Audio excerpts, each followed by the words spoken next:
So the next seam finish we'll work on is the French seam finish. This is another self-encased, self-enclosed seam finish, and it works very well for thin, or delicate, or translucent fabrics.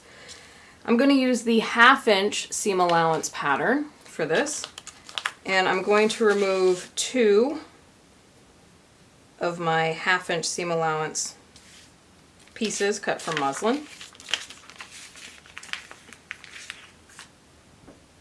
Just so you can clearly see my seam allowance lines, I do have them transferred with the transfer paper, but I'm just going to mark them with my friction pen so you can clearly see them. Again, this is a 1/2 inch from the raw edge. That's 4 of these little squares on the clear ruler. And the same on this piece.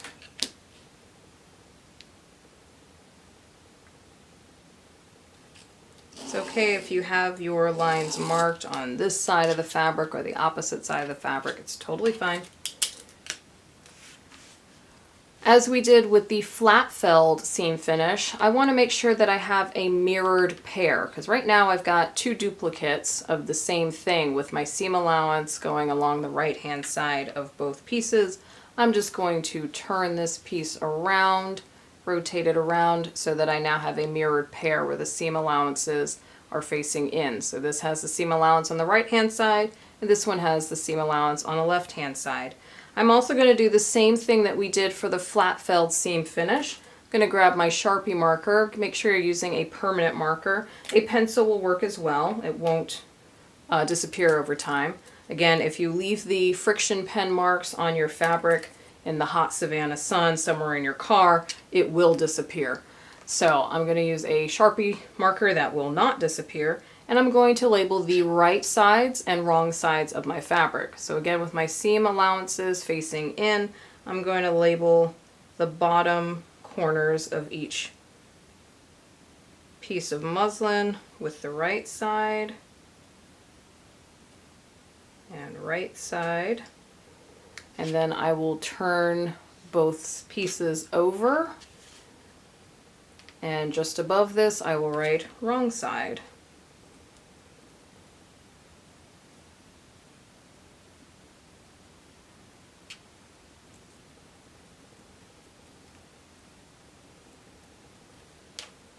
Okay, so I've now established the right sides of my garment, the side of the garment that would be facing out towards the viewer, and the wrong sides of the garment that would be facing in towards the body of the wearer. Just as we did on the flat felled seam finish, I'm going to put wrong sides together. So I'm going to turn one side over to the other, lining up my notches. Make sure my notches are in the same orientation on both pieces. Got my notches down there. Again, if I open this up in between the two, you can see wrong side facing each other, wrong sides together. I'm going to flip my whole sample over because again I'm going to pin my seam allowance, and I like to have all my pins going to my right side.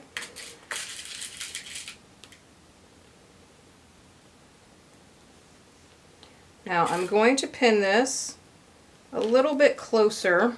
I'm going to insert my pins a little bit closer to the raw edge, because with the French seam is sewn in 2 parts, and depending on how wide your actual seam allowance is, the first stitching line you create on a French seam will be half of the length, half of the width of your seam allowance. So this is a 1/2 inch seam allowance pattern.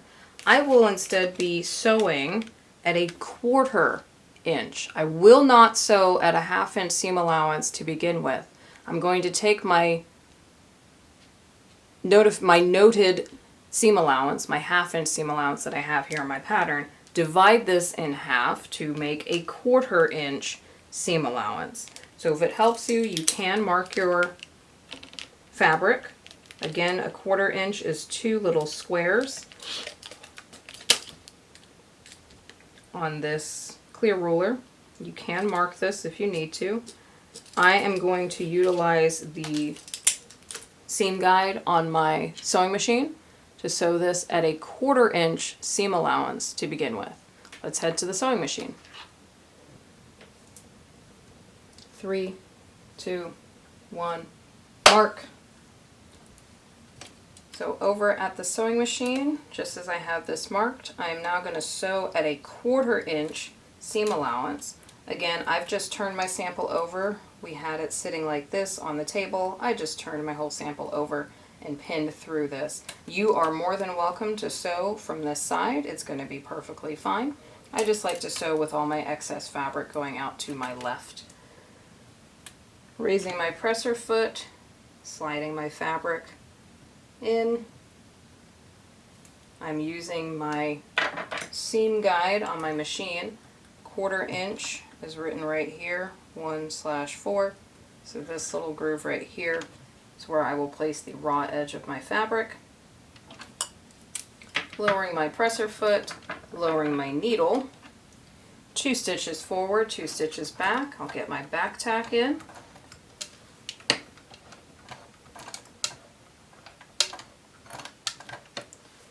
And stitch carefully at a 1/4 inch seam allowance.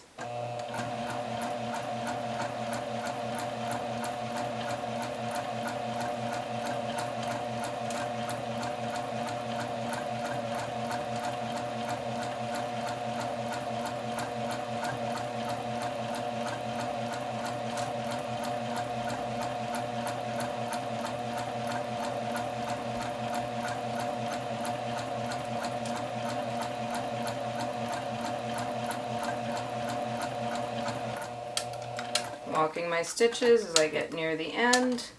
2 stitches back, 2 stitches forward, get my back tack in there.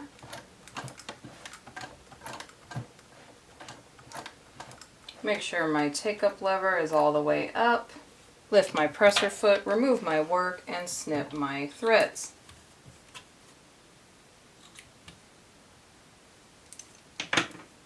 So here is where my seam will need to go eventually, and this is where I've sewn at a 1/4 inch seam allowance to get started.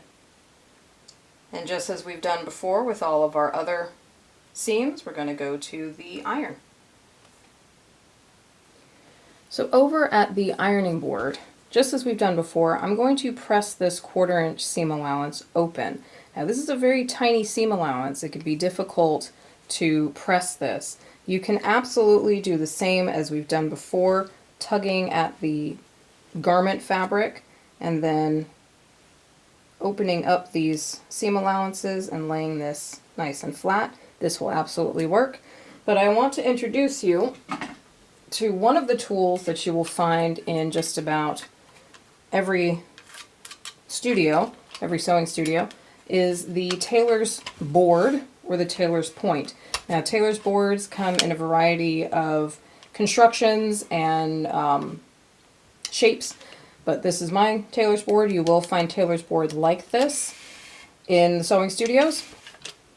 And this edge right here along the top, and you'll see that there's a variety of curves and points and inward curves and outward curves.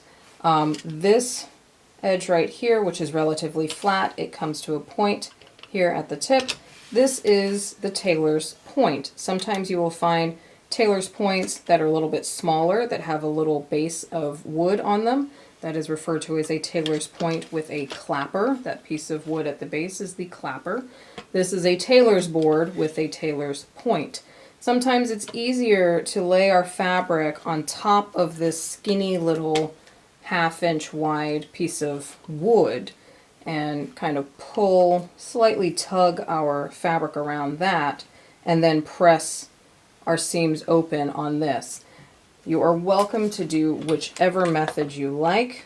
It will work with either the tailor's board, tailor's point, or directly on the sewing machine.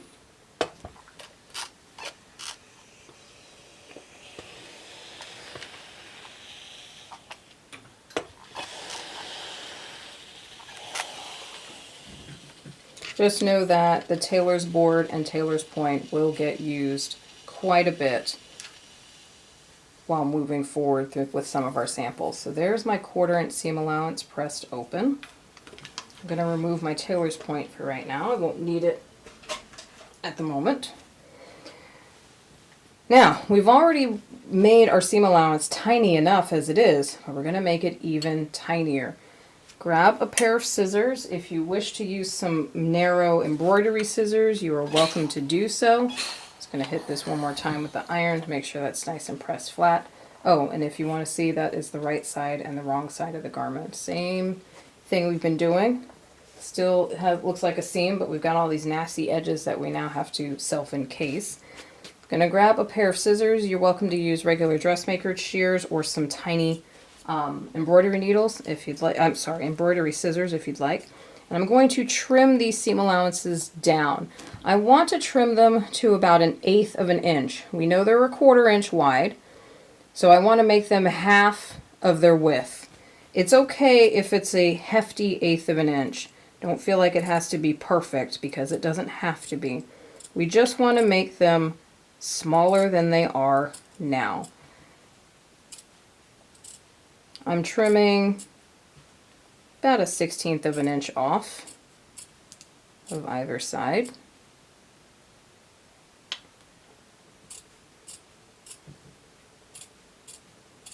Be very careful when doing this. Make sure you are only cutting through the seam allowance. Do not cut through your garment. You don't want to cut through all the layers. You can see here, I've just trimmed a tiny little sliver of fabric off of my seam allowance only. My garment is still intact. I haven't cut through this fabric here, just my seam allowance. And here's a tiny little sliver that I took off of that.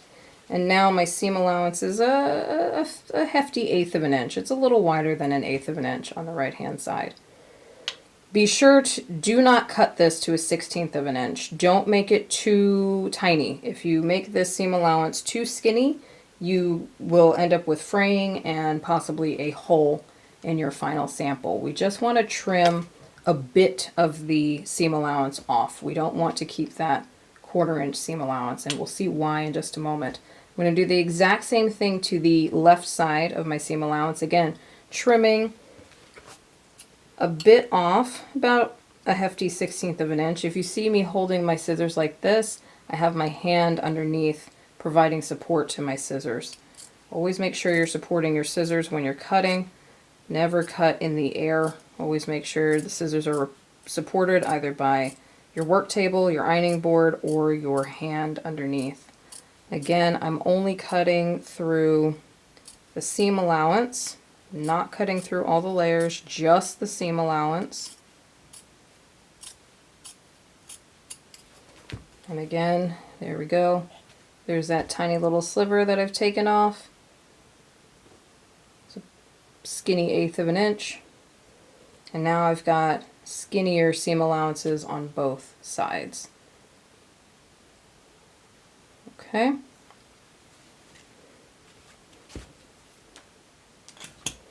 Now we just pressed the seam open.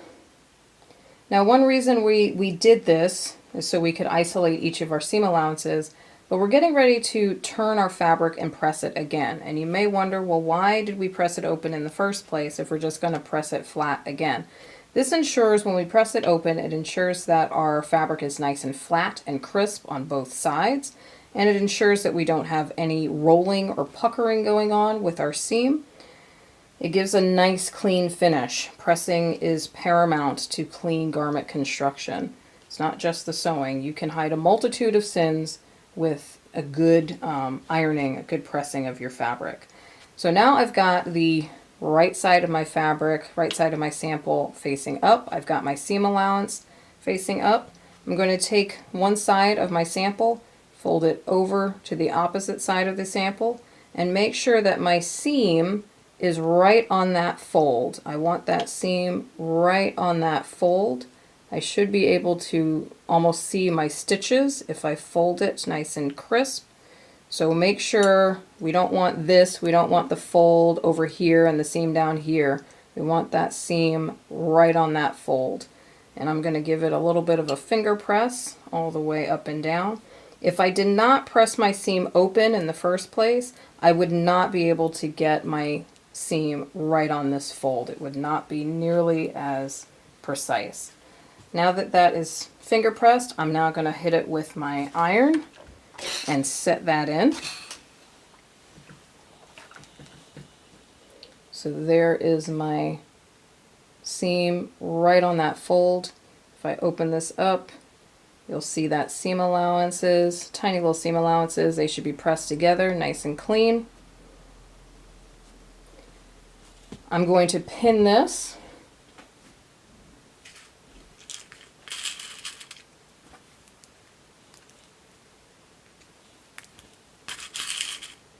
Pinning through all the layers.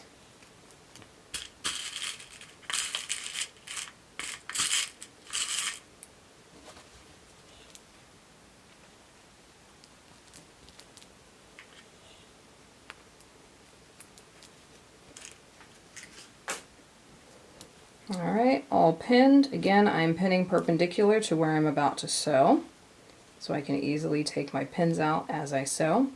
And when we go to the sewing machine, we're going to sew the remainder of our seam allowance. We started with a 1/2 inch seam allowance on our pattern. We sewed it at half of that at a 1/4 inch. And now we're going to sew at the remainder of it, which leaves another 1/4 inch. We're going to sew another 1/4 inch seam allowance with all of the layers pinned together. So let's head back to the sewing machine.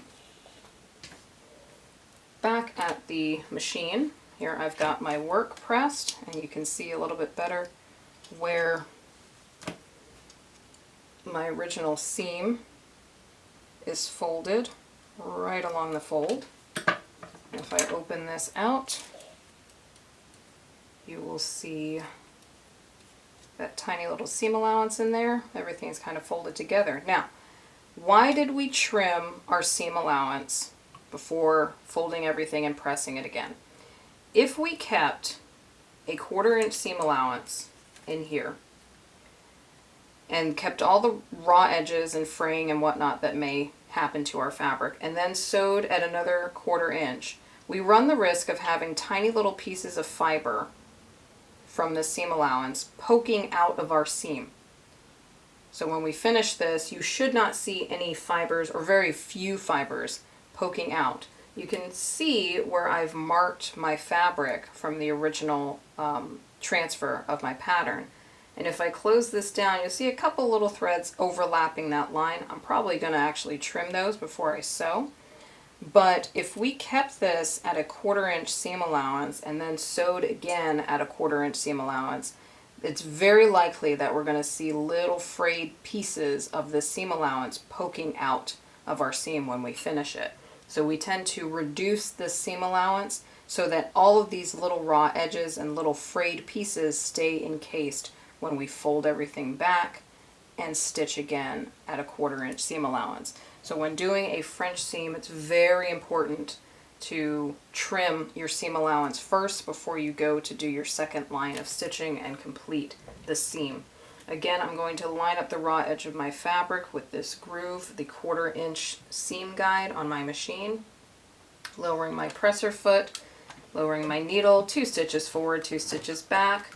I'm going to get my back tack in there, and then stitch all the way through, removing my pins as I go, 1/4 inch seam allowance.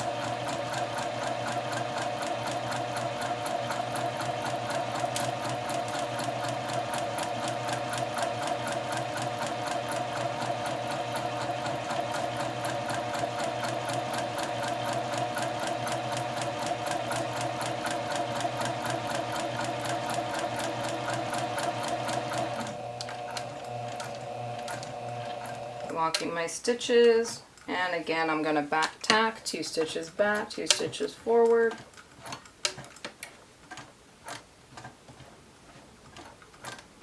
Make sure my take-up lever is all the way up, raise my presser foot, remove my work, and snip my threads.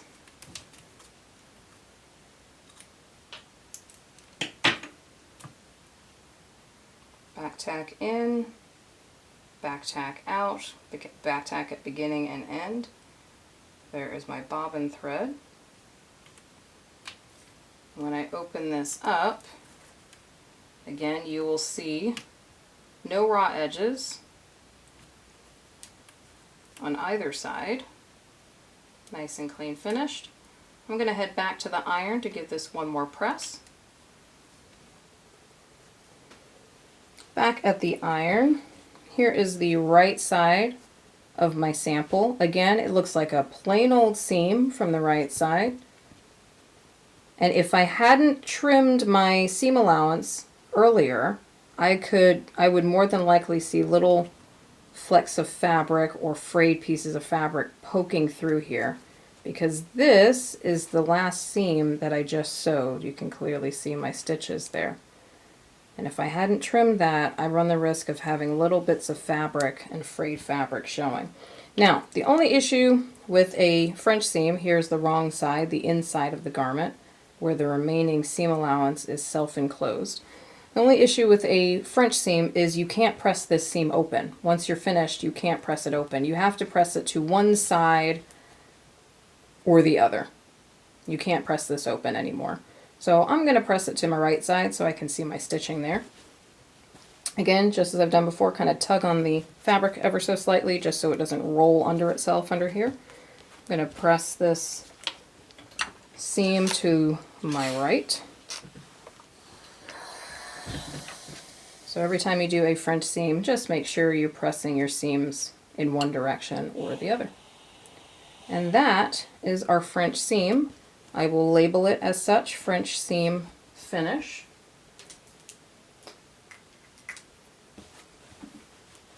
I don't want to mark my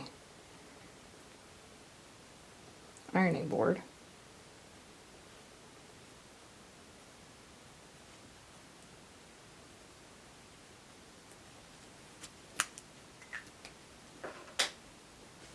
There we go.